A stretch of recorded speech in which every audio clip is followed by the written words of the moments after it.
Magnanakaw na, abay drug pusher pa ang isang lalaki sa Quezon City. Nasa pool sa video ang kanyang pagnanakaw bago siya naaresto sa anti-drug operation.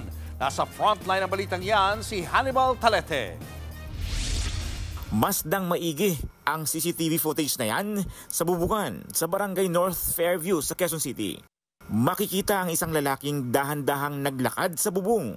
Nilooban niya ang katabing bahay.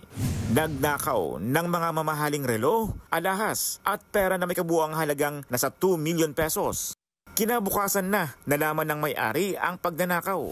Ang suspect dyan na aresto. Pero hindi dahil sa pagnanakaw, kundi dahil sa pagtutulak ng droga. Kadalasan ang kanya mga parokano yung mga gising sa umaga, yung nagbabiyahe. Nakuha sa suspect ang 5 gramo ng hinihinalang shabu na nagkakahalaga ng 34,000 pesos. Todo tanggi naman ng suspect. Hindi po ako nagbebenta, nadamay lang. Pinukuha ba droga sa'yo? Wala naman po. Pati sa kasong pagnanakaw, wala rin daw siyang alam. Hindi po ako yan. Pagbintangan lang, hindi po ako yan.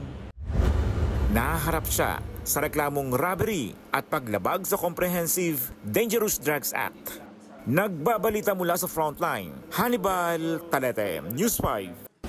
Mga kapatid, Julius Babaw po.